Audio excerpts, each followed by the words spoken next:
At nakita ko ang isa pang anghel na lumilipad sa gitna ng himpapawid na may walang hanggang ebanghelyo na ipinahahayag sa mga naninirahan sa lupa sa bawat bansa, lipi, wika at iba't iba. Sinabi niya ng malakas sa tinig, matakot kayo sa Diyos at magbigay luwalhati sa Kanya sapagkat dumating na ang Kanyang pagtukom. Sambahin niyo siya na gumawa ng langit at lupa, ng dagat at pagpapakabal.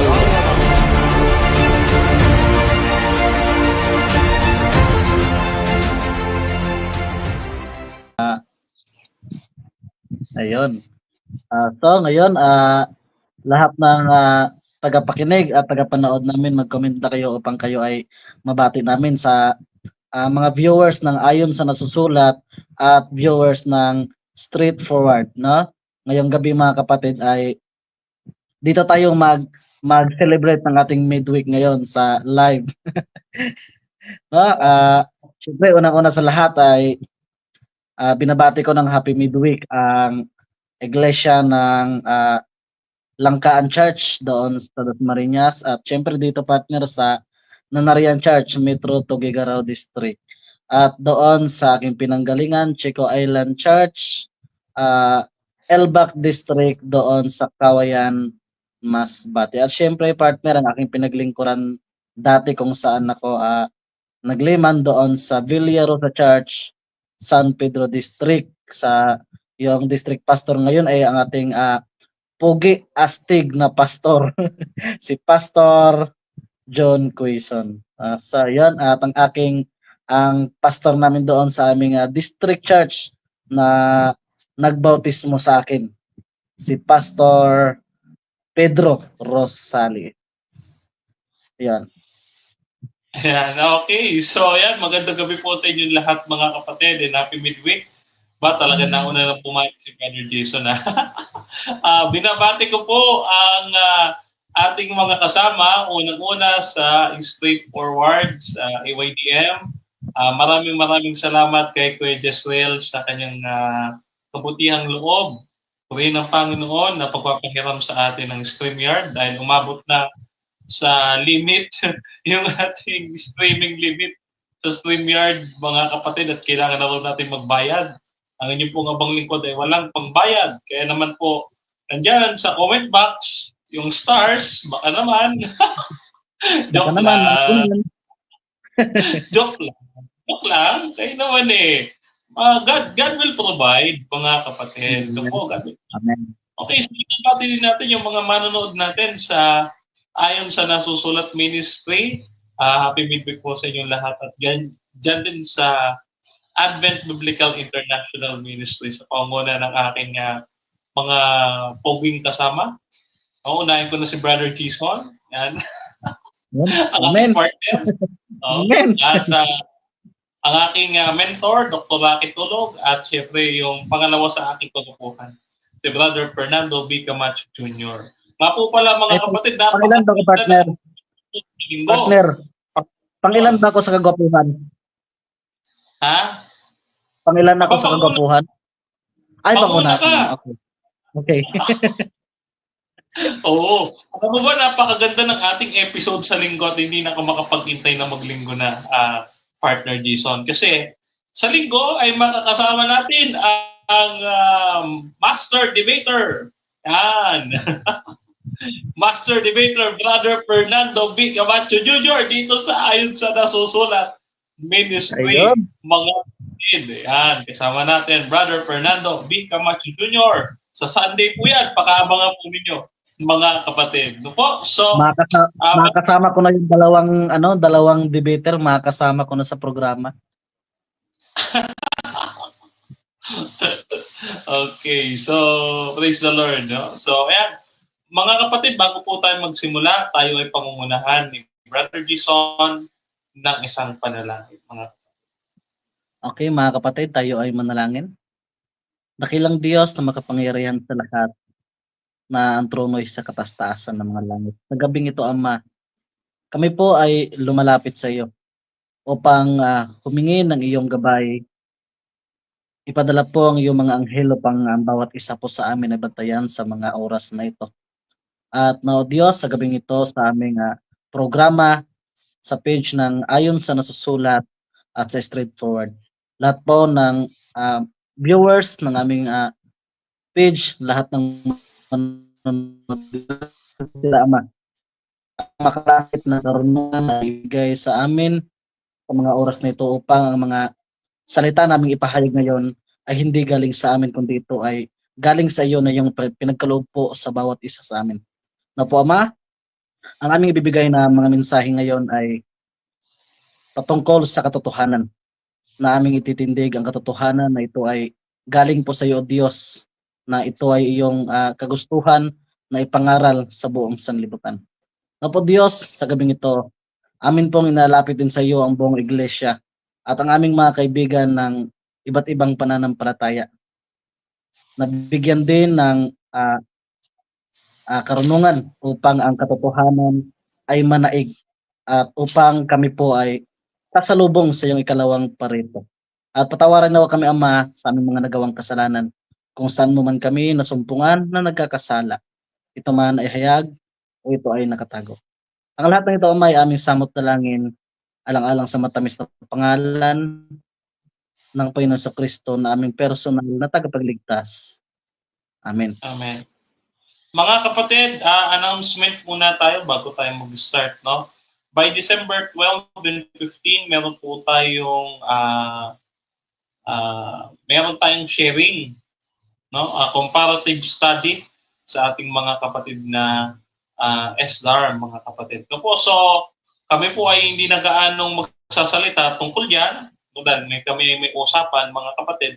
Ngayon man ay ina-announce po namin, yan po ay nakalagay po sa aming page, no? Nakapost po yan, mga kapatid. Ayan. So binabati natin si Brother Ramil Castor. Happy midweek daw, sabi ni Brother Ramil Castor. Ayan. Happy midweek, kapatid.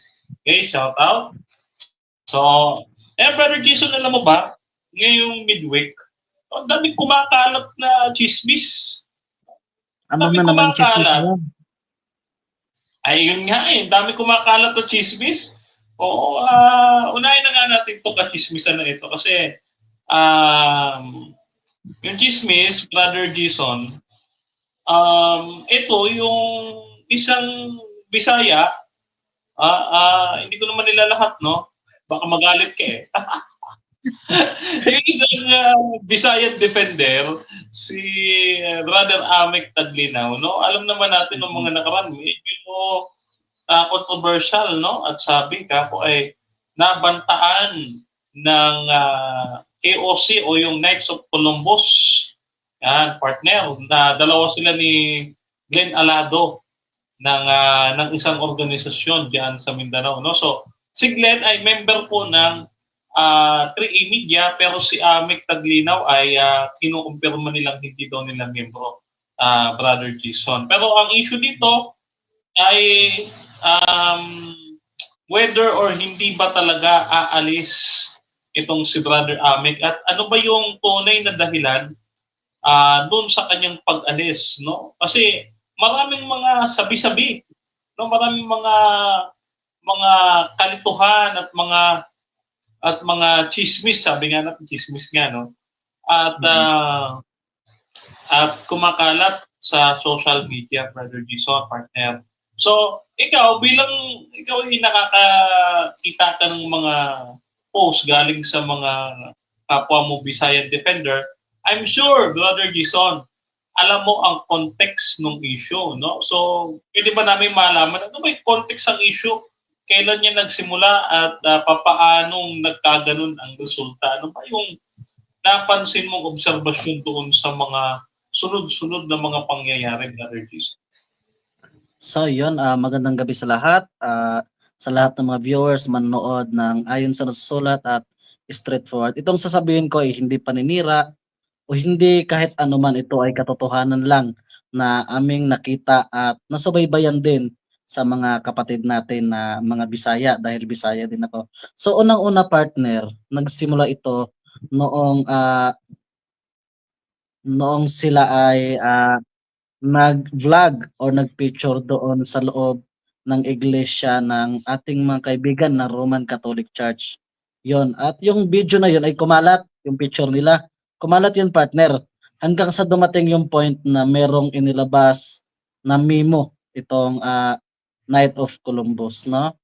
Meron itong nilabas na memo na ang pagkakasabi doon na kailangan silang mag-public apology, no? Yun nga, memo or mangyayaring kasuhan yata, partner, no? At yun ang ginawa nila, partner, ay nag-public apology sila. At yung pag-public apology nila, partner, walang response yung Knight of Columbus na pinatawad na ba or wala. 'Di ba, partner, walang response kung okay na ba yung issue na yun. Kasi yung dalawang kapatid natin, Oo. humingi na ng tawad in social media. Naglabas sila ng video na humingi sila ng tawad. So ngayon, partner, kasi uminit yung issue na itong kapatid natin na si Brother Amic ay lilipat na nga daw doon sa lagyan ko lang ng daw kasi hindi pa sure, no? Hindi pa naman 100%, no? Lilipat daw doon doon sa mga kaibigan natin na Roman Catholic Church, no? So ngayon, partner, merong nagsilabasan na video niya, no? Syempre unahin ko na yung partner yung meron siyang video 3 weeks ago, partner, na ang caption doon sa post niya na mag-video daw muna sila o mag-bonding ng kanyang misis bago siya makulong. Yun ang caption niya. Hindi ko alam, baka kapag nakita niya yung video na to, baka baguhin, baka para sabihang manloloko ako. Yun ang caption, mga kapatid, na ang sabi niya, banding daw muna ng asawa niya bago siya makulong. So it means mayroong pagbabantang makukulong. Kasi yun ang caption niya eh. Ayon sa caption niya, na hindi naman tayo pinanganak kahapon, o hindi naman tayo pinanganak sa ngayon para hindi marunong mag-analyze ng pagkakasabi. Kasi ang sabi doon sa caption niya, partner, na banding muna bago makulong. So it means merong pagbabanta na makukulong kasi nakalagay doon. At yun nga, partner, 3 weeks ago. So ngayon, lumipas ang 1 linggo, partner, at meron siyang post na siya ay nagsimba doon sa mga kaibigan nating Roman Catholic Church. At yun nga, hanggang sa nag-viral yung meron siyang conversation at merong mga comment doon na sinasabi niyang magpapaseminar siya sa CFD, no, o Catholic Faith Defender. Hanggang sa kumalat na nga, partner, marami nang nag-comment, marami nang nag-post na ganon yung issue. Sinabayan ng marami, mga CFD pinost na rin. At saka ito rin, meron ding isang paglilinaw, mga kapatid, na mga kapatid sa pananampalataya at sa mga kaibigan nating mga Roman Catholic Church. Ito lang paglilinaw. Ang asawa ng ating kapatid na si Brother Amic ay hindi Adventist. Kasi yung caption ng mga CFD partner, no, sinabi doon na pati asawa niya ay sumama na rin sa pagsimba. Pero yung asawa niya ay hindi Adventist kundi Catholic. So hindi yun sumama. Kasi doon nagaling eh, no? Doon nagaling. Kaya yun ang paglilinaw unang-una. At meron silabas, partner, na video si Brother Amic. Yung pagkakasabi ng video niya, kasi Bisaya yun eh, no? Kailangan itagalog natin. No, yung mga kapatid natin na nanonood, yung mga Bisaya, alam din nila na napakinggan din nila doon na ang pagkasabi doon ni Brother Amic na yung pagmamahal ng Diyos o nga, yun, ng pagmamahal ng Diyos ay nakikita niya sa loob ng iglesia ng Roman Catholic Church. Meron pa, ang tunay daw na mananampalataya o yung ano, partner, yung yung kagandahang loob daw na nakita niya, yung ugalian niya ni Kristo. Nakita sa Roman Catholic. Oo. Tapos ito pa, partner, yung pagiging, kumbaga, yung pagiging reflection kay Kristo ay nakita niya daw doon sa iglesia ng Roman Catholic Church, yung pagiging reflection ni Kristo. At meron pa, yung merong nilabas na picture ni Brother Amic before and after. Yung caption doon ng CFD partner, iba daw talaga ang mukha ni Brother Amic before at ngayon.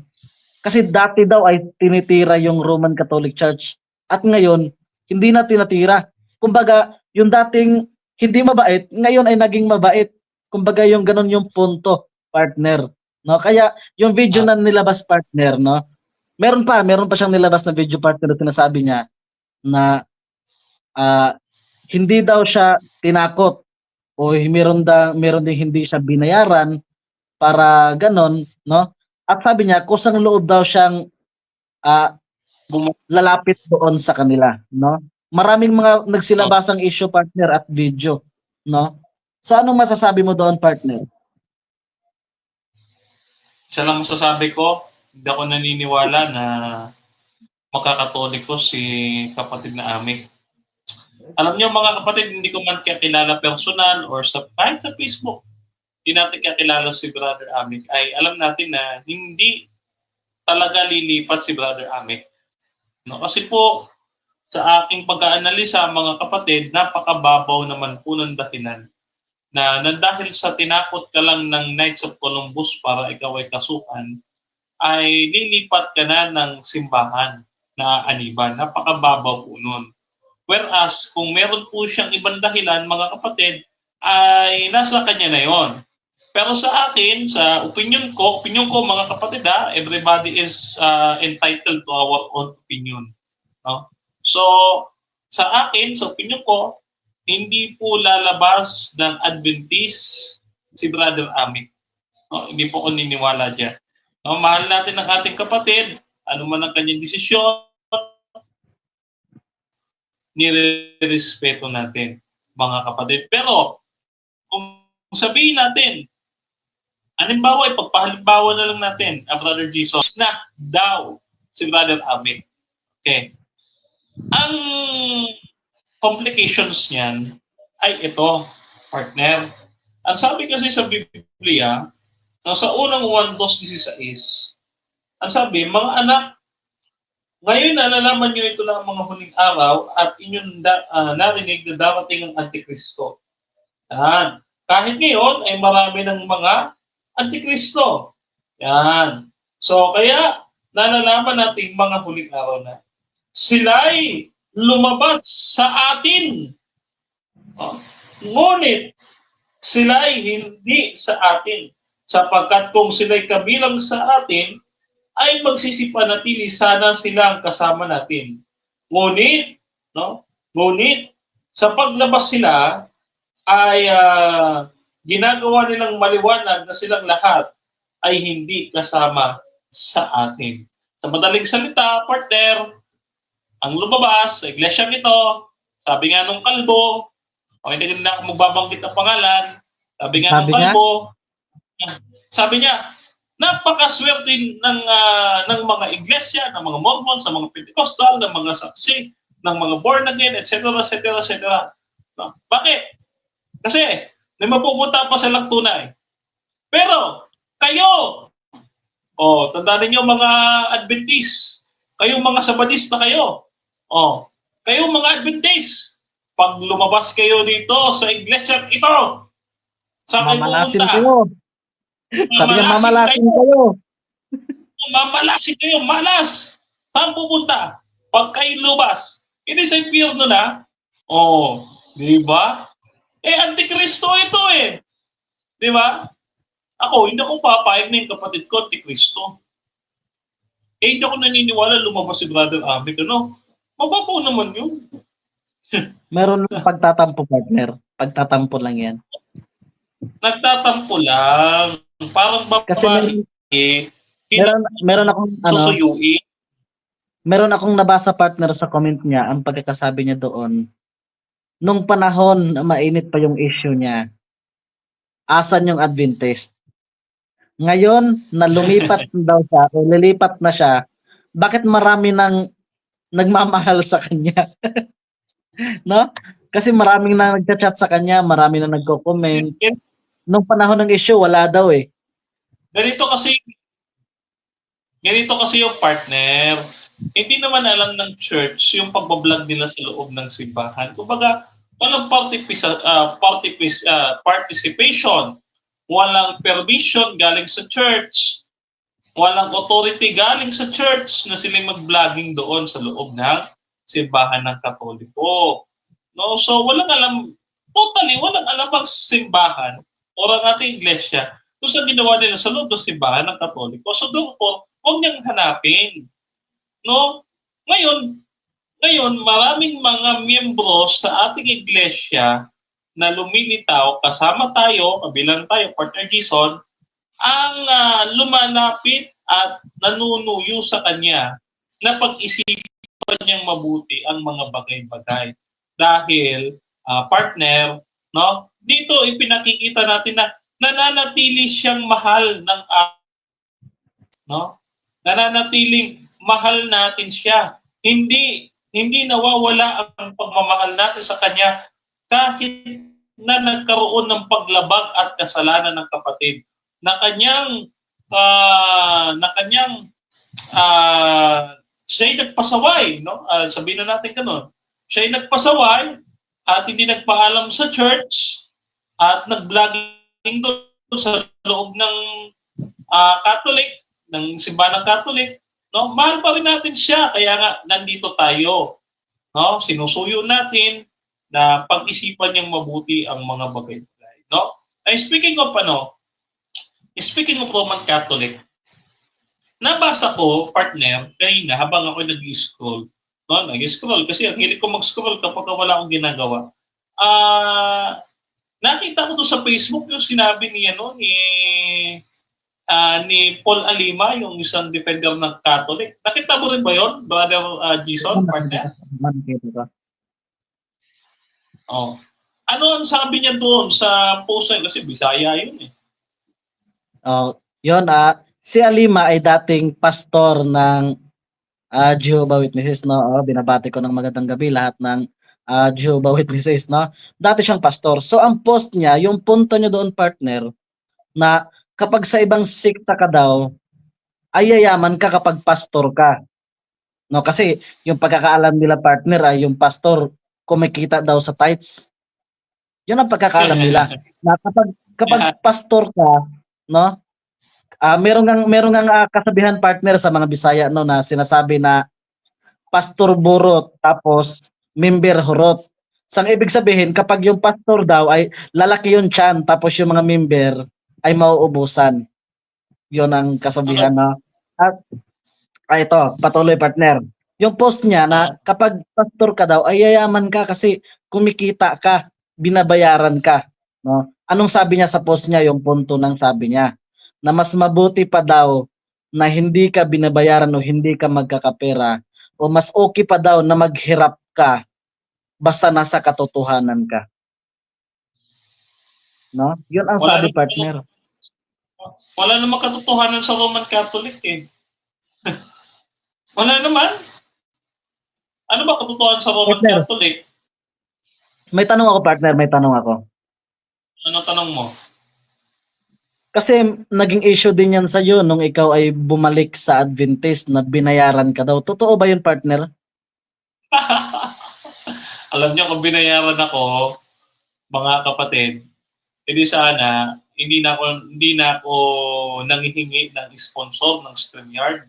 Ako na nagbayad ng StreamYard. Dati na nandiyan sa baba yung stars. Pakisuyo naman mga kapatid, baka naman. Pero partner, pagkakalam ko, babayaran ka, partner. Partner, babayaran ka, pagkakalam ko. Ha? Pagkakalam ko, babayaran ka. Pati ako, babayaran ako. Alam mo kung anong ibabayad sa atin? Alam mo kung anong ibabayad sa atin? Ano? Ang ibabayad sa atin, partner, Ano? buhay na walang hanggan. No? Buhay na walang hanggan ang ibabayad sa atin. Amen. Na? Amen. Oo. Ayun yung mga, no? Ang inyong pong malit na lingkod, kung binayaran ako, sana napakaganda na ng bahay namin. Kaso hindi eh. Hindi pa nga po tapos gawin eh. Under construction pa rin. Kung binigyan ako ng pera mga kapatid, edi sana, Brother Jason, napaayos ko na itong mukha ko. Pinaputi ko na, pinagwapo ko na. Kung may pera ako. Pinagluta? Bakit? Di ba? Oh. Eh wala, invento. Ito, Ito, Brother Jesus, hindi ito invento. Sige. Gawin natin ganito. Ang pari, binabayaran. Una, nung ipinanganak ka, may bayad ang binyag. Tama? May bayad binyag. Okay. Yung mga magulang mo, syempre, nung magpakasal, may bayad din yung kasal. Tama? Meron. Meron. Nag-blessing ng patay. Nagmisa na naman. Bayad na naman. Binayaran na naman yung pare. Tama? Tama. Partner, kapag namatay. Binyag. Okay. After ng binyag, ito naman. Yung birthday mo naman. Yung birthday mo. Pag namatay,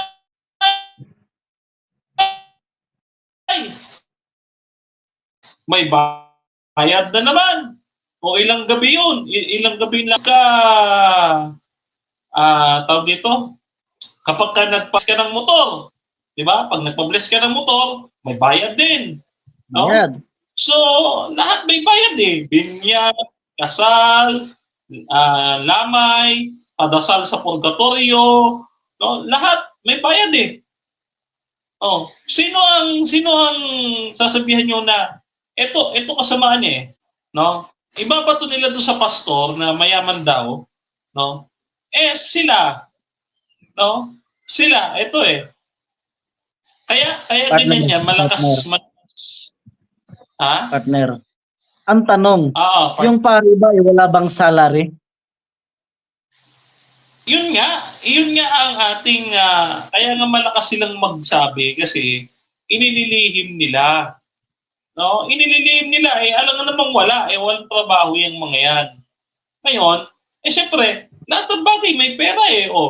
Yung misa, meron. Ilang misa yan sa isang araw. Di ba? Tapos pupunta pa yan sa libing. Makikilibing pa yan. Magkakasal pa yan. Magbibinyag pa yan. Ilan ng binyag sa isang araw. Tapos, dami. Di ba? Tapos ilan yung umiikot na basket tuwing misa. Hindi ba 2 beses? 3 pa nga minsan. Pag may mga kinakailangang ayusin sa parokya. So, ang dami. Saan napupunta? Aba.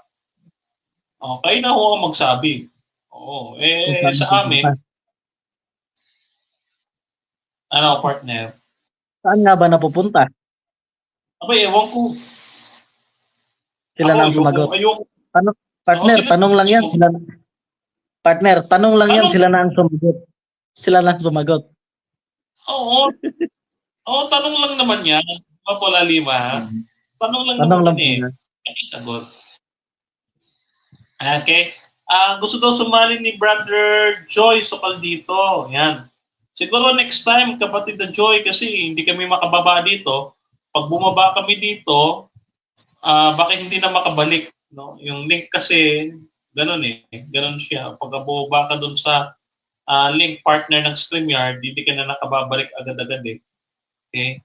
So, binabati natin yung ating isang kapatid na nasa Neva Isiha, si Sister, pangalan niya? Marlene Castillejos. Yung kakilala Brother Jason, partner? Yan, binabati natin siya. Nandiyan siya sa comment box, partner, no? Hindi ko lang mapindot, ewan ko kung bakit. Okay, so babasa tayo ng ilang comments. Partner, wait lang ha. Ang sabi dito,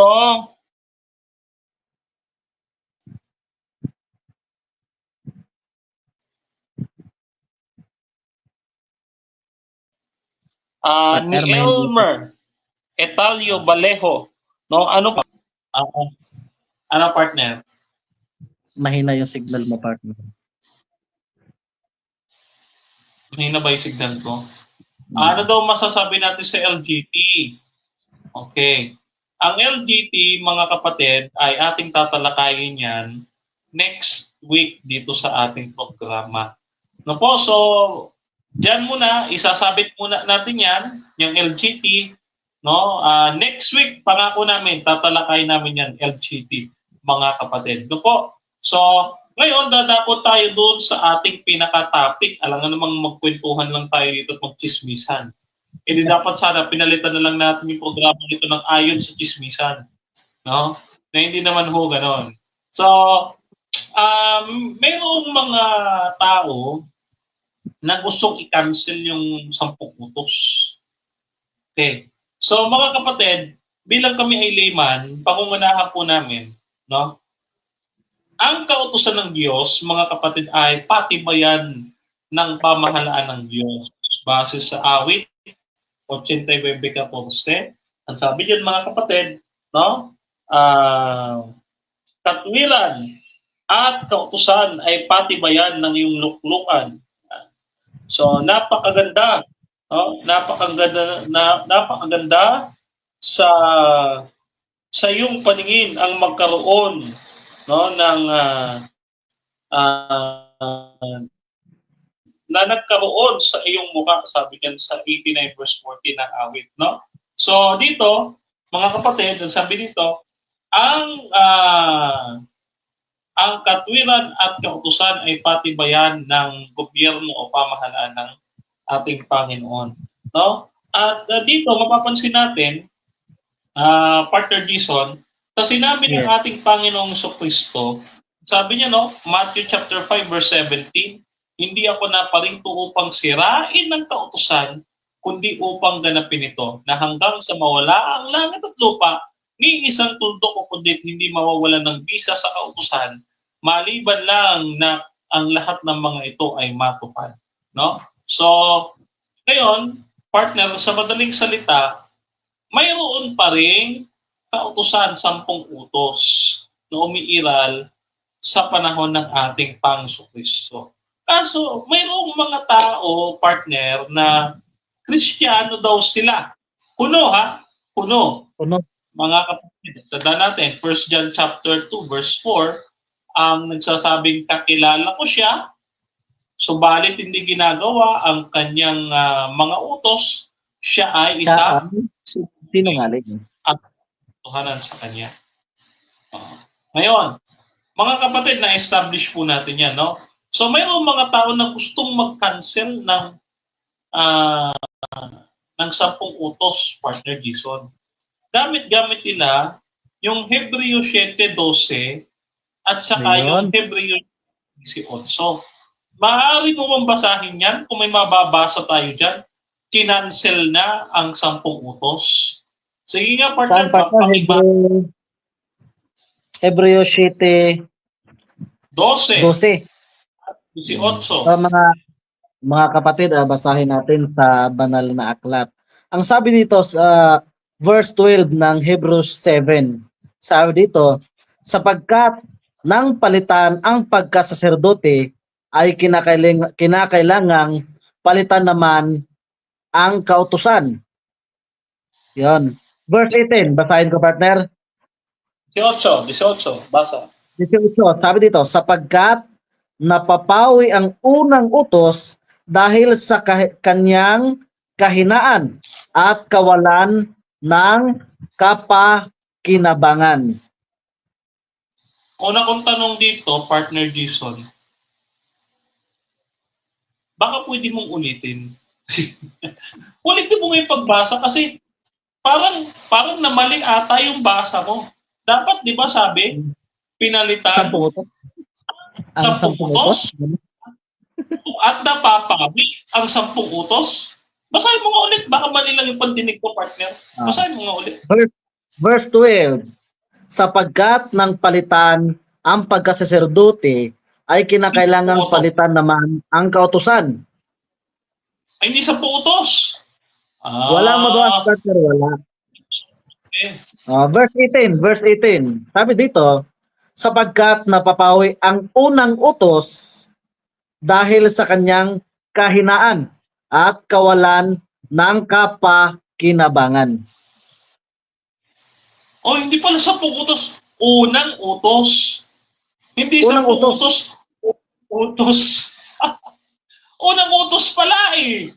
Hindi 10 utos. At walang 10 utos na nabasa. Ewan ko saan nanggaling yung argumentong ganyan na 10 utos daw yan. ganito, tatanungin ko si partner Jason, halimbawa, cancel na nga daw. Umano, close and quote, no, open and close parenthesis, daw, ang 10 utos. Ibig sabihin, pwede na ako sumamba sa Diyos-Diyosan? Pwede ko nang pastanganin ang pangalan ng Diyos? Pwede ko nang bastusin yung aking magulang? Pwede na akong pumatay? Pwede na akong magnakaw? Pwede na akong mangalunya? Pwede na akong mag-imbot? At pwede na akong sumaksi ng tika-sinungalingan? Tama ba yun? Oh. Kita po ninyo yung isipan na yan. Ika-cancel natin yung 10 utos. Aba, ano kalalabasan natin, partner Jason, kung ika-cancel ang 10 utos? Mamamatay tao. Tulisan. Mas marunong magsinungaling. Marami partner kapag sabing cancelan sa pungutos. Oo, sumasamba sa Diyos-Diyosan, pwede yun. So, Cancel ngayon sa partner, ating babanggitin kung saan ba nanggaling itong saan galing itong kautusan dito sa Hebro. At kanino ito nanggaling? Saan nga ba yan? So ngayon, bago yan partner ay akyat natin ng konting verse. Sabi dito sa verse 11, sabi dito, ngayon kung may kasakdalan nga sa pamamagitan ng pagkasaserdote ng mga Levita, sapagkat sa ilalim ito ay tinanggap ng bayan ang kautusan, anong kailangan pa na magbango ng ibang saserdote ayon sa pagkasaserdote ni Melchizedek at hindi ibilang ayon sa pagkasaserdote ni Aaron, no? Alam natin mga kapatid, no, partner, na itong si Aaron ay galing sa lahi ng mga Levita. Yan, oo. So ngayon, ano ba klaseng kautusan na nasa Levita? So ngayon, tignan natin mga kapatid, no? Tignan natin mga kapatid. Ayon dito sa Exodo chapter 28 and 29, no, mababasa natin sa whole chapter ng dalawang chapter na yan na itinalaga sa lahi ni Levi, no? Ni Levi, no? Sa lahi ni Levi ang pangunguna at ito ay sa pangunguna ni Aaron at ng kanyang mga anak, no? At dito naman sa Levitico chapter 8 and chapter 9, sa dalawang chapter na yan, ay nakapaloob dyan yung pagpapabanal kay Aaron. No, sa panahon na binigyan na ng karangalan si Aaron bilang saserdote din, ay pinabanal siya, no?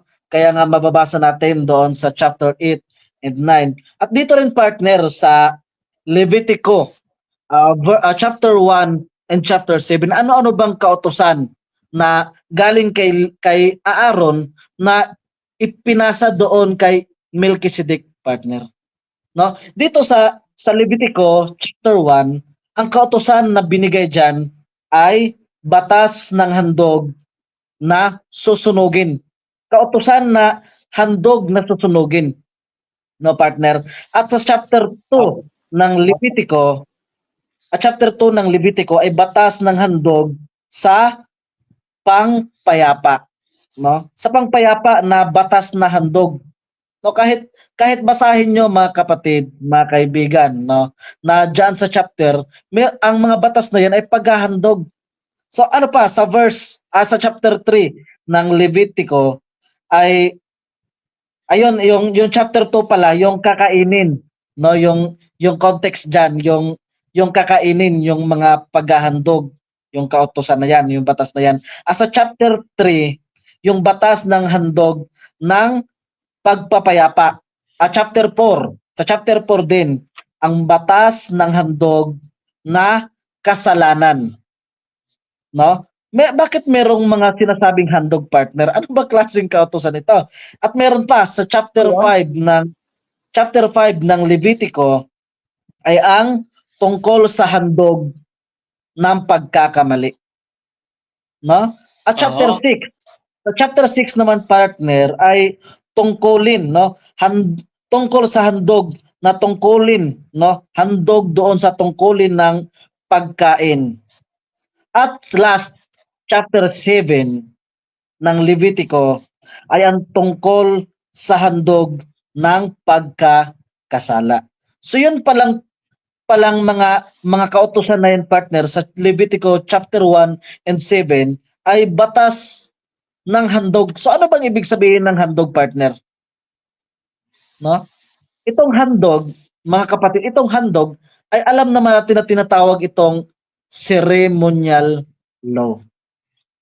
No? Yan. Ceremonial law yan, no? At ang 10 utos ay moral law. No? So, tuloy natin. Dito sa Levitico chapter 21 and 22, yung ibigay ko lang yung punto partner. Dito ay ang pagkakasabi dito, ito ay seremonyal na batas at pamantayan ng kabanalan na dapat sundin ng mga saserdote or pare, no, saserdote, kasama na ang alituntunin tungkol sa kanilang kalinisan at mga karapatan at pribilehiyo nila bilang mga tagapag-alay ng mga handog. So ito palang pagiging pari nila, pagiging saserdote nila partner, ay yung pribilehiyo pa na nila bilang tagapag-alay ng mga handog. So mga handog pala yung binanggit partner, no?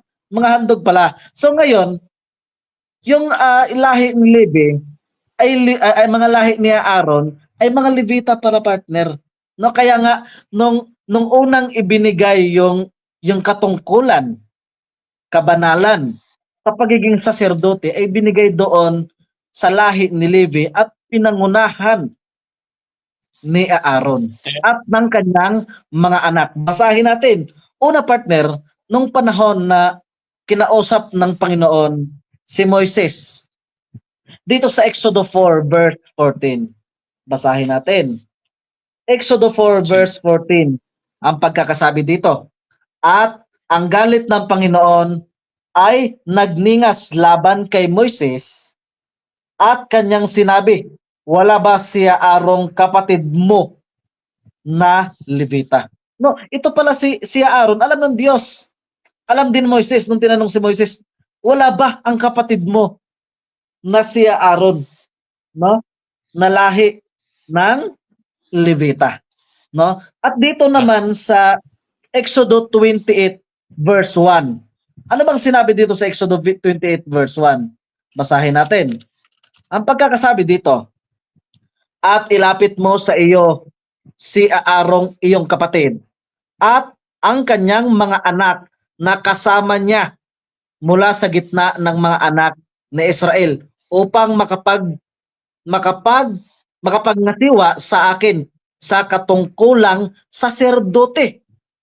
Ano pa? Si Aaron, si Nabab at si Abiho, si Eleazar at si Itamar na mga anak ni Aaron. Ito palang mga anak ni Aaron partner at si Aaron ay binigyan ng katungkulan ng pagiging saserdote. Ang tanong, ito ba ay konektado doon sa Hebro? Basahin natin ang Hebreo 7 verse 5. Balikan natin partner. Hebreo 7 verse 5. Sabi dito sa verse 5, at katotohanan ang mga anak ni Levi na nagsisitanggap ng katungkulang saserdote ay mayroong utos na kumuha ng ikasampung bahagi sa bayan ayon sa kautusan. Sa makatuwid ay kanilang mga kapatid, bagamat ang mga ito ay nagsilabas sa mga balakang ni Abraham. So ngayon, alam natin na itong si Melchizedek, ang pagiging saserdote niya partner ay galing doon kay Aaron. Doon sa lahi ng mga Levita. So ano-ano bang kautusan ng mga Levita yung binanggit ko doon sa Levitico chapter 1 hanggang 7. Yon ang mga batas ng handog. So partner, ito palang Hebrews 7 verse 12 and 18 ay hindi pala 10 utos. Ito pala ay kautusan na ceremonial law. Klarong-klaro. Yan. Priesthood law pala, partner, no? Ito Oo. dito, partner, no? Base dito sa binanggit mo, susundan ko, partner, dito sa sa mga bilang 19 verses 2 to 4, no? Babasahin ko lang yung unang salita, no? Sabi dito, at ang iyong mga kapatid naman, ang lipi ni Levi, ang lipi ng iyong ama, ay palalapitin mo sa iyo, na sila'y lumakip sa iyo, yan, na sila'y mga tira sa iyo. Ngunit ikaw at ang iyong mga anak na kasama mo ay lalagay sa harap ng tabernakulo. Oh, yan, so iharap daw ako sa tabernakulo. Ngayon, sabi pa dito, at kanilang ingatan ng iyong katungkulan at katungkulan ng iyong buong tolda, huwag lamang silang lalapit na may kasangkapan ng sanktuaryo at sa dambana upang huwag silang mamatay. Ni maging kayo at sila ilalakip sa iyo at mag-iingat ng katungkulan sa tabernakulo ng kapisan sa buong paglilingkod sa tolda at sinong taga-ibang lupa ay huwag lalapit sa inyo. At inyong iingatan ng katungkulan ng sanktuaryo, ang katungkulan ng dambana upang magkaroon ng kagalitan sa mga anak ni Israel. At ako, narito aking pinili, ang inyong mga kapatid na Levita sa gitna ng mga anak ni Israel at sila inyong kaloob na bigay ng Panginoon upang gawin ang paglilingkod sa tabernakulo ng Panginoon. No? So dito, partner, mapapansin natin ang banggit, no? Kayo ay galing sa lipi na Levita, no? So sila ay galing sa lipi ng Levita. Ngayon, partner nito, mapapansin natin, bakit anya, no? Bakit daw, sabi kasi doon sa talata, no? Bakit kinakailangan din namang palitan ang kautusan sa pagkasaserdote? Bakit kailangan palitan? No, alam naman natin, from Melchizedek, from dun sa mga Levites, inilipat dun sa ating Panginoong Hesukristo. Pero ang tanong kasi, bakit eh? Bakit kailangan palitan? Ano yung meron doon sa kautusan ng pagkasaserdote at kung bakit siya kailangan palitan? Okay. Una pong rason ito, mga kapatid. Ang unang kadahilanan kung bakit papalitan ang pagkasaserdote o yung batas sa pagkasaserdote, mga kapatid, ay mapapansin natin, na itong mga Levita ay hindi sila pang matagalan o hindi sila mananatili magpakailanman. Tandaan natin, ang ginagawa ng mga saserdote ay isang napakahalagang bagay sa sanktuaryo kung saan inihahantog nila, partner, yung handog na susunugin na hayop para sa kapatawaran ng kasalanan. So therefore, kung mauubos ang lahi ng mga Levita at lahat sila'y mamamatay, sino na lang ang gagawa ng sanctuary services? Kaya ang ginawa ng ating Panginoon, inilipat niya kay Jesus na siyang hindi namamatay at mananatili magpakailanman. Pakibasa partner ang Hebrews chapter 7 verse 23. Pakibasa? Verse 23, sinabi dito, at katotohanang sila'y marami sa bilang na naging mga saserdote sapagkat dahil sa kamatayan ay napigil sila ng magpapatuloy. Ayan. So, dyan po sa talatang yan, mga kapatid, tandaan natin, yan po ang initial context po ng talata. Ngayon, ikalawang dahilan kung bakit kailangan palitan ang pagkasaserdote, mga kapatid. No, sa panahon ng ating mga ninuno, mga magulang, nauubos ang hayop. Partner, kung lahat ng tupa, toro at kambing o lahat ng baka, tatanggalan natin ng dugo, baka maubos silang lahat. Pero sa ganitong paraan, partner, no, sa ganitong paraan, ano kaya ang ginawa ng Diyos para yung kabayaran sa kasalanan ay hindi na manggagaling sa iba't ibang mga hayop, no? So basahin natin, partner, dito sa Hebreo pa rin. Sa aklat ng Hebreo, sa kabanata 10, chapter 10, verse 4 to 6. Ano sabi niyan, partner? Sabi dito, sapagkat di maaari na ang dugo ng mga baka at ng mga kambing ay makapag-alis ng mga kasalanan.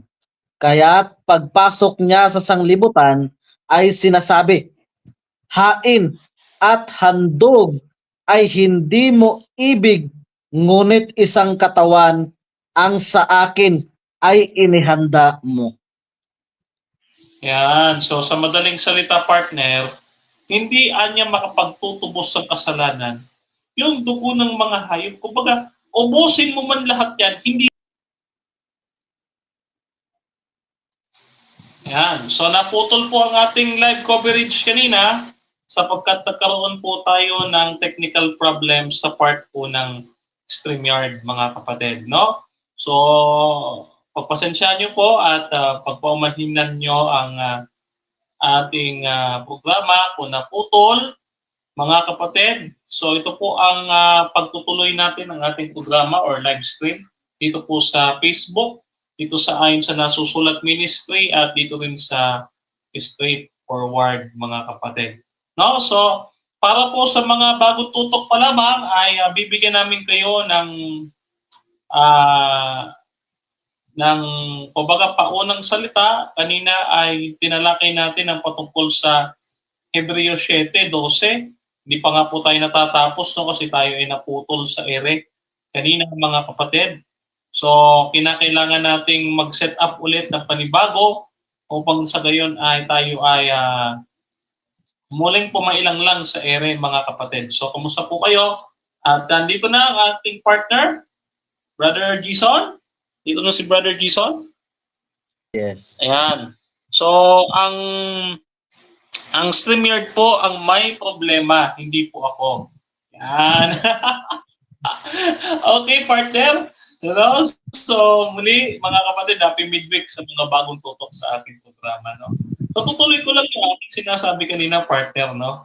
So, kaya pala nawala yung signal.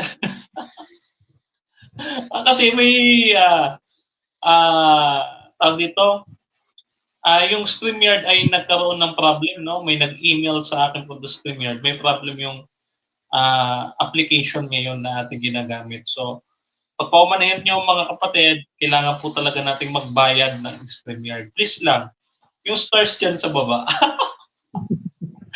Okay? Wala kaming sweldo dito. Huwag kayong maniniwala doon sa CFD, wala kaming sweldo. Huwag po kayo maniniwala doon. Yan. Ngayon, partner, no? Dito, kaya pala sa Hebreo 7, no, sabi doon, kailangan palitan ang kautusan sa pagkasaserdote. Sapagkat una, no, dito sa Hebreo 7, 13, na pinabasa ko sa iyo kanina, no, at sa patuloy, yung Hebreo 7:23, no, ang lahi pala ng mga Levita, base dito sa Hebreo 7:23, ay may hangganan, no, na uubos sila. Pagka naubos yung lahi nila, sino na ang magiging saserdote? Wala na. Samantala ng ating Panginoong Kristo, partner Jason, siya ay walang hanggan. Kaya siya ay ginawang saserdote ng ating Panginoon. No? Ikalawa, base dito sa iyong binasa, partner, sa Hebreo 10:4-6, no? Hindi na nalulugod ang ating Panginoon sa mga handog na hayop. Sa madaling salita, ano pa man ang ihandog, hindi yan sapat sa kabayaran ng kasalanan. No? Hindi siya sapat sa kabayaran ng kasalanan. So, ang ating Panginoong Kristo ay ang naging kabayaran sa kasalanan. Ikatlong dahilan kung bakit kinakailangang palitan ang kautusan sa pagkasaserdote, mga kapatid. No? Sabi dito sa Hebreo 7:15, mga kapatid, no, at lalo pang napakaliwanag nito. Ayan. Ha? Napakaliwanag daw, partner. Ano yung napakaliwanag? Sabi dito, kung ayon sa anyo ni Melchizedek ay lumitaw ang ibang saserdote na ginawa hindi ayon sa kautusan ng ukol sa laman, kundi ayon sa kapangyarihan ng buhay na walang katapusan sapagkat pinatotohanan tungkol sa kanya, ikaw ay saserdote magpakailanman sa pagkasaserdote ni Melchizedek. Yan. Ngayon, mga kapatid, mababasa pa natin, no?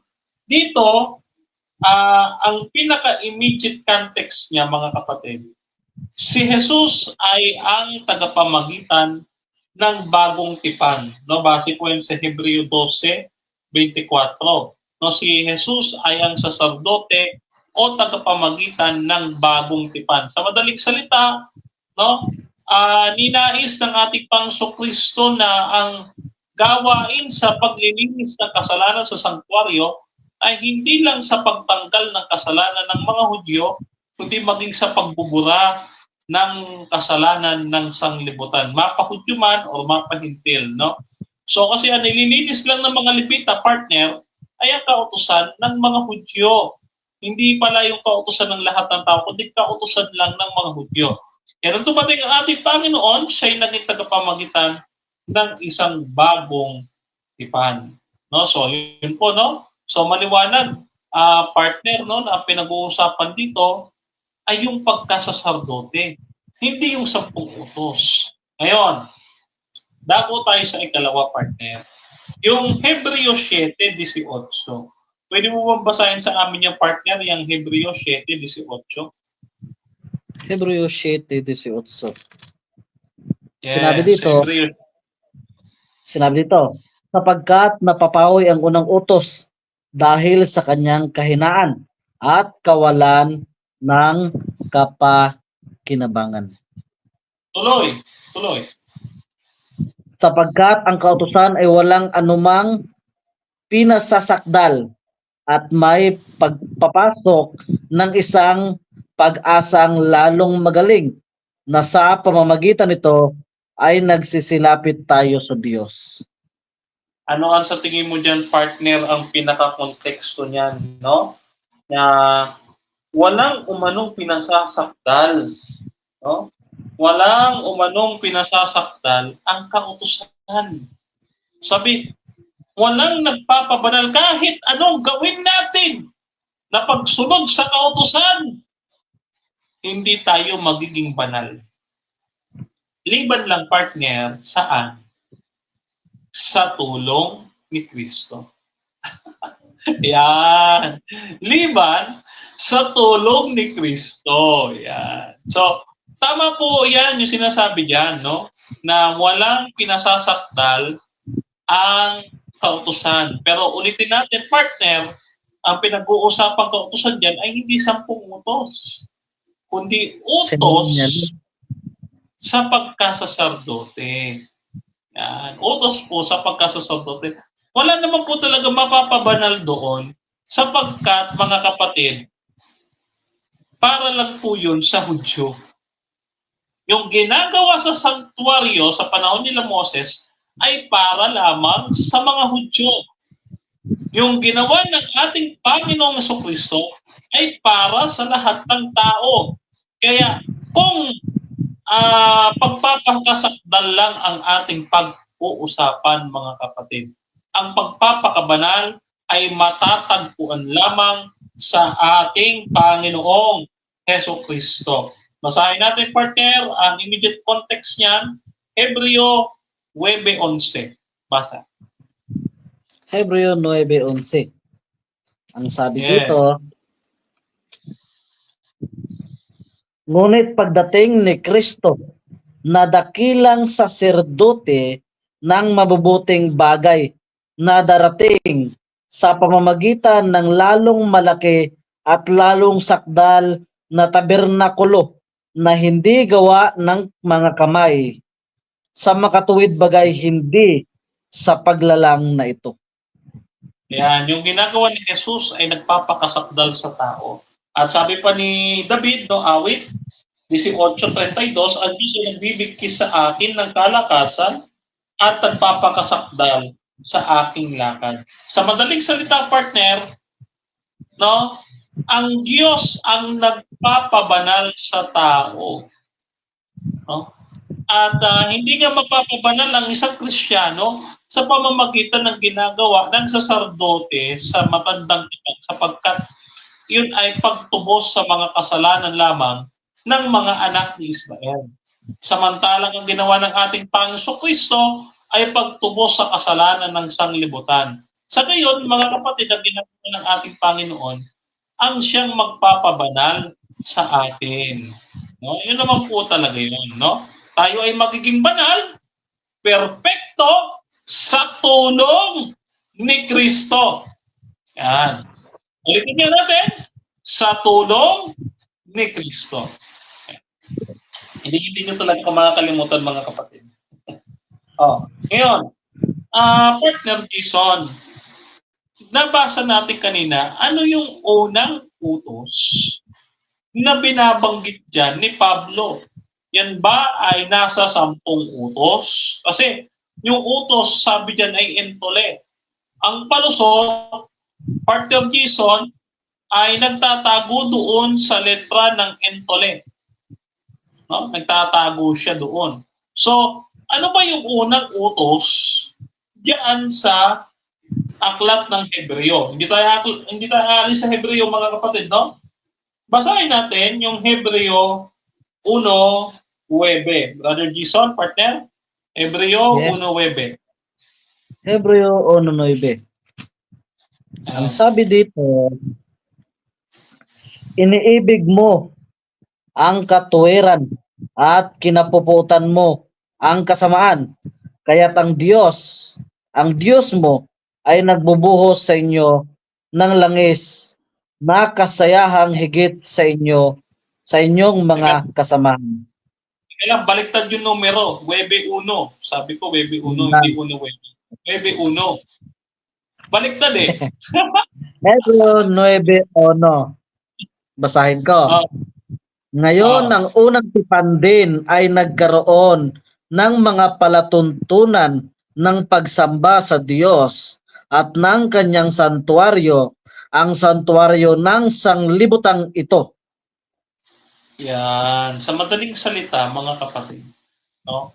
Ang binabanggit na unang utos na pinapawi ay may kinalaman sa pagsamba sa santuaryo sa sanglibutang ito.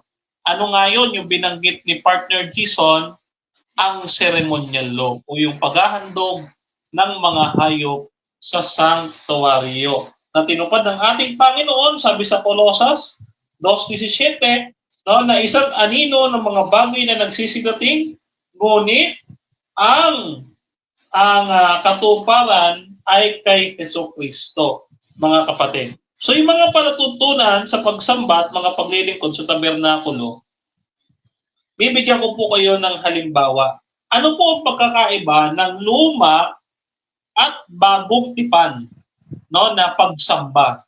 Okay. Mga kapatid, ito po ang pagkakaiba, no? Number 1, no, yung symbol ng covenant.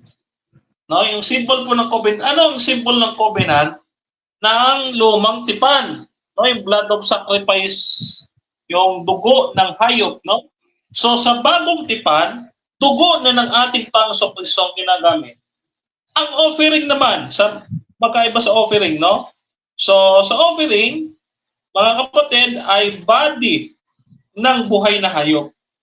Sa bagong tipan, ang inihahandog na ay katawan ng ating Panginoong Kristo. Yan. Pagdating naman sa service, mga kapatid, sa service, sa matandang tipan, ang ginagawa, Brother Jason, partner, ay literal. No? Literal na komunyon. Okay? Literal na komunyon. Pagdating sa bagong tipan, spiritual communion. Ngayon, ano ba, no? Katulad ng sa lumang tipan, kinakailangan ng insenso, ng hayop, ng dugo. No, sa bagong tipan, ano ang kailangan, Brother Jason? Sa bagong tipan, ang kailangan ay grapes or unleavened bread o yung tinapay at saka yung grapes, no? At sa matandang tipan, no, yung katuparan, mga kapatid, okay? Pagdating sa katuparan, ang matandang tipan ay anino at ang bagong tipan ay hanggang sa dumating ang ating Panginoong Hesukristo, no? Hanggang sa bagong langit at bagong lupa. Kaya nga po malaking-malaki ang pagkakaiba ng dalawa, mga kapatid. Yung unang utos ay patungkol sa dating pagsamba doon sa sanktuaryo, sa sanlibutan ito, mga kapatid. No, na natutupad sa ating Panginoong Hesukristo. No? So ngayon, babasahin ni Partner Jason sa atin ang Hebreo 8:8. Ano ang sabi diyan, Brother Jason? Hebreo 8:8. Hebreo 8:8. Sinabi dito, sapagkat sa pagkakita ng kakulangan sa kanila ay sinabi niya, narito, dumarating ang mga araw, sinasabi ng Panginoon, na ako'y gagawa ng isang bagong pakikipagtipan sa sambahayan ni Israel at sambahayan ni Juda. Yan. So yun po, mga kapatid, no, may tipan na ginagawa, no, sa magkaiba, mga kapatid. So dito, pagka nabasa ni Partner Jason yung kanyang binabasa, mga kapatid, papa-analyze ko po sa inyo, no. Ang sabi dito, may isang bagong pakikipagtipan sa sangbahayan ni Israel at sa sangbahayan ni Juda. No, may isang bago na pakikipagtipan. Ang usapin po dito, mga kapatid, ay hindi 10 utos. Hindi porke tayo ay nakabasa ng 10 utos ng tipan ay 10 utos na. Kinakailangan ilalagay pa rin natin, mga kapatid, yan sa konteksto ng mga talata. No po, mga kapatid? So, ganun po ang ating dapat na pag-aaral ng Biblia, no? So, Brother Jason, partner, may masasabi ka pa ba sa ating napag-usapan ngayong gabi nito? Yon, sa lahat ng manonood, sa mga kapatid natin na hindi pa alam ang konteksto ng Hebro, no, dito sa binasa ng partner sa chapter 7, 8, 9, 10 at chapter 12 ay 13 na ay 12 pala, na ang buong konteksto niyan doon sa pagiging pari ni Kristo at doon din muna kay Melchizedek, na yung pagiging pari doon galing kay Aaron sa lahi ng mga Levi, ay ang kautusan na binabanggit diyan ay ceremonial law. No, kaya nga pagkatapos ipinasa doon kay di ba? Doon sa ipinasa ang pagiging katungkulan ng pagiging pare kay Melchizedek, ay hindi kautusan ng 10 utos yung binanggit diyan, kundi yung mga kautusan ng ceremonial law, no? Kaya pagdating ni Kristo, si Kristo na ang ginawang pinaka pangulong pare, no? Kaya ang pag-aalay ng mga hayop ay pinutol na doon sa pagpako kay Kristo, kasi si Kristo na ang alay o ang kabayaran ng ating mga kasalanan. No, kaya naputol na lahat ng ceremonial law dahil tinapos na doon sa pagpako kay Kristo sa cross. Kaya lahat ng mga kapatid natin, kapananampalataya man o hindi, ay basahin mo na ang konteksto, ang buong chapter, kung yun ba ay 10 utos o kautusan lang o lamang doon sa mga Levita na mga ceremonial law na kautusan. So yun lang partner. Ayan. Mga kapatid, sa mga nangihingi po ng mga talata na aming binanggit at yung aming mga paliwanag, ang inyo pong malitan lingkod ay magsusulat ng artikulo at ilalathala or ipopost namin yan sa aming page. No? At makikita nyo po yan upang maging katuwang ninyo sa inyong pag-aaral po sa Biblia. No? So sa mga panahong ito, Partner Jason, ang lahat ng ating pag-uusapan at sa susunod nating pag-uusap ay patungkol pa rin doon sa kautusan. Tutuloy lang natin ito, yung mga against nila, Partner Jason, iisa-isahin natin. Halimbawa, partner,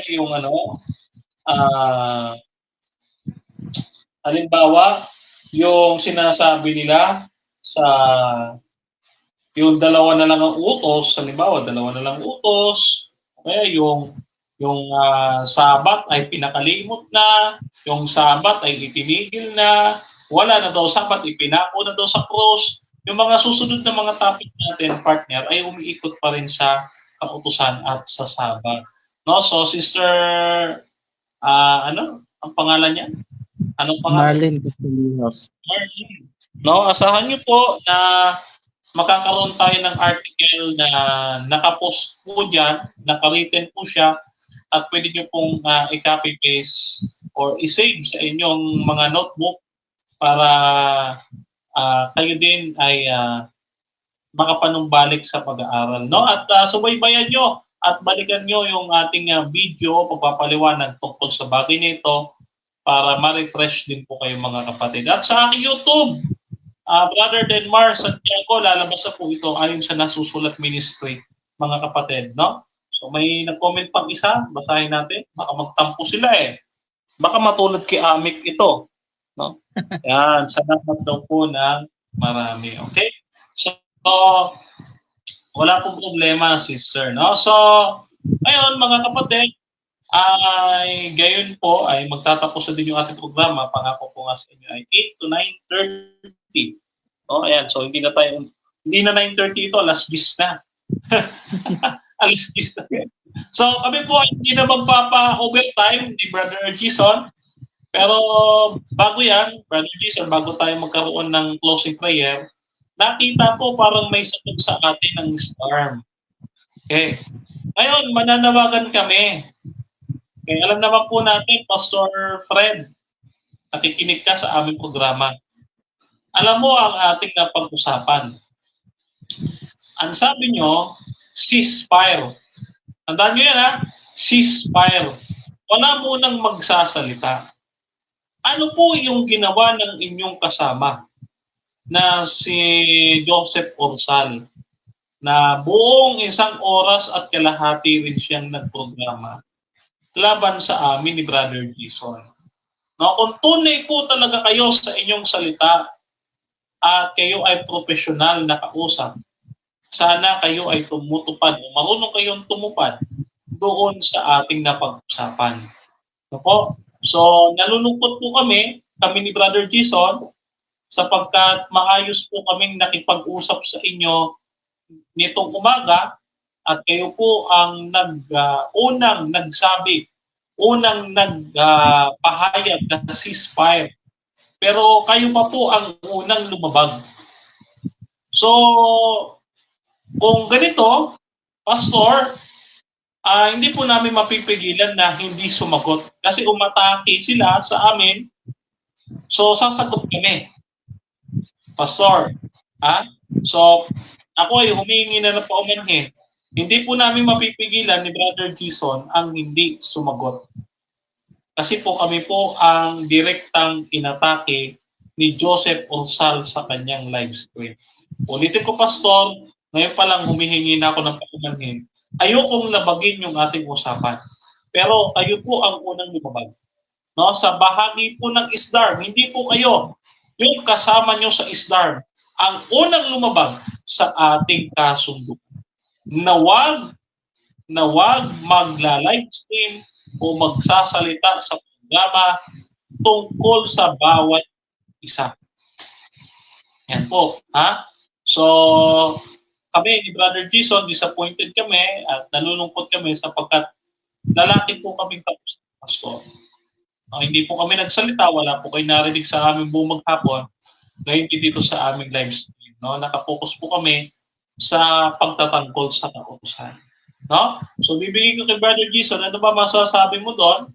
At nakita mo ngayon live stream ni Joseph Orsal na isang layman ng SDARM dyan sa Masbate. Brother Jason? So yun, na biglang dumaan kasi minention ako doon sa live niya.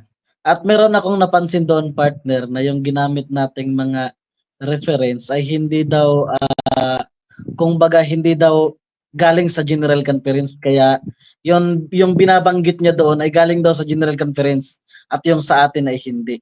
So ito, bakit ka gumagamit ng mga reference ng Seventh-day Adventist Church na galing sa General Conference, hindi naman yan sa inyong sulat na yan? Patay. Yan. Patay.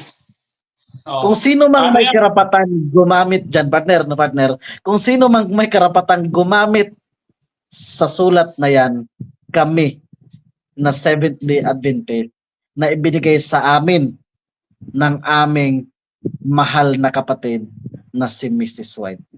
Sa amin ibinigay yan sa General Conference ng Seventh-day Adventist Church, hindi sa Reform Movement. Kaya kung titira ka man, go, tumira ka. Basta wag mong gamitin ang sulat na sa amin galing at aangkinin nyo. Kasi walang sa inyo eh. Isipin mo, lumitaw kayo 1925. Patay na si Ellen White. Lumitaw kayo, tapos sasabihin ninyo, sa inyo yung sulat? Aba, talaga naman, parang ang Katoliko na patay na ang Panginoon Kristo, inangkin mo yung Biblia. Kami ang nag-compile, kami ang naglista ng mga libro, amin to. Oh, parang gano'n. Partner, sasabihin partner na, kami ang itinayo ni Kristo ng 33 AD, pero 31 AD wala na si Kristo. Kaya nga, parang bang gano'n eh. Parang gano'n yung ginagawa ni Ursal. No? So, Brother Joseph, ano man ang sabihin mo, kahit sabihin natin 2-3 oras ka mag-live stream, kung SOP ang babasahin mo at sulat ni Ellen White, hindi yan para sa inyo. Oh. Partner, may nagpoging nag-comment? May poging nag-comment, partner. Wait lang. Basahin natin kung sino yung poging nag-comment. Pogi yan, siyempre. Pogi yan. Yan, oo. Yan. So, ayan. Ulitin natin si Brother Jezreel Doloso. Pinasasalamatan natin si Brother Jezreel at ang ating mga kasama sa Straightforward. No? So, napakaganda. May background na ang ating live stream. No? Maraming salamat. Maganda yan partner, no? Maganda yan partner na dalawa tayo maganda tignan. Paano pa kaya pag-apat si kapatid na Jezreel at si kapatid na Camacho? Yun, 4 no, maganda tignan. Oo. Kaya po mga kapatid, paaanyayahan po namin ulit kayo. Sa darating na linggo, kasama natin ang Master Debater Fernando B. Camacho Jr. dito sa Ayon sa Nasusulat Ministry. No? Pakaabangan niyo po yan mga kapatid. No? At siguro nanonood si Erwin, pauna. Nasa Cavite ako sa darating na Sabat. Tayo. One ride away lang, Erwin. Nasa Bacoor ako. Kita tayo. Partner, kamustahan at yakapan lang, ganun. Oo, kahit man lang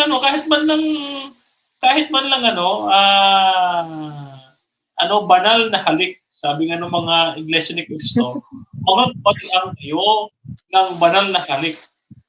Binabati kayo. Iba ka ma-high blood yung partner kapag nakita ka? Ay, hindi siya ma-high blood. Alam mo kung bakit? Bakit? Sa tulong ni Kristo. Yun. Sa tulong ni Kristo.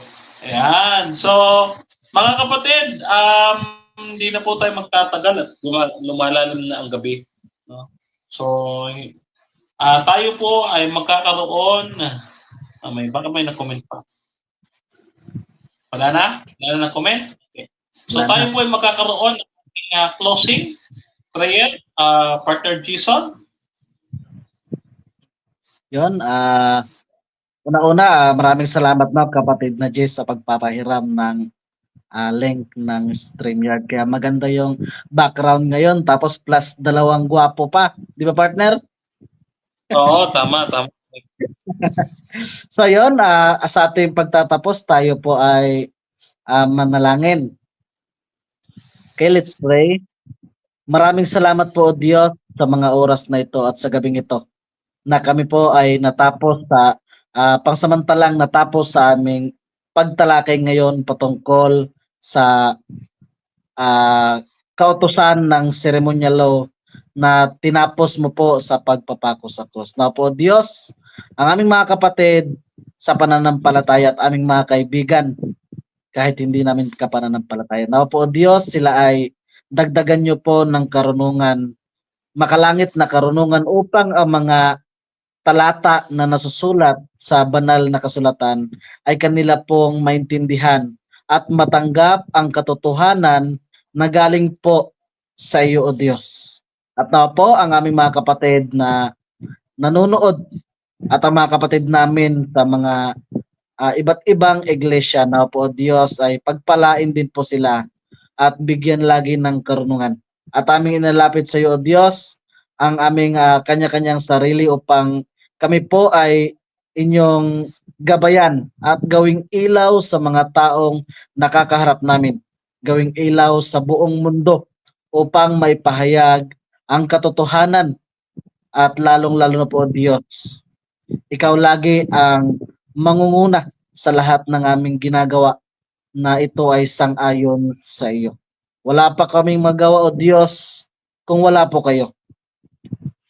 Gaya na po ng nasusulat sa Bible na lahat ng ito ay aming magagawa sa tulong ng aming Panginoong Jesucristo.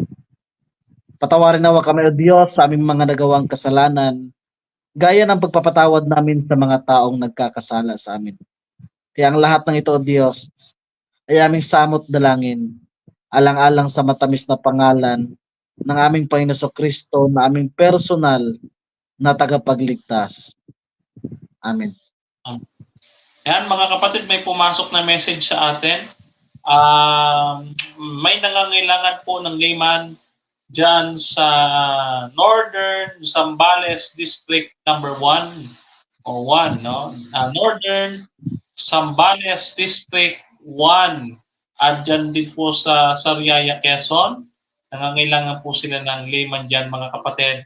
At dito rin sa bahagi ng Alaminos, San Pablo, Laguna. So napakarami pong kailangan na mga layman. Kung mayroon mang interesado mga kapatid, ipagbigay nyo lamang sa akin o kaya kay Brother Jason, mga kapatid, at kami, no? Nasabi nga ni Pastor Kison, kami ay ang tatlong triune God sa lupa.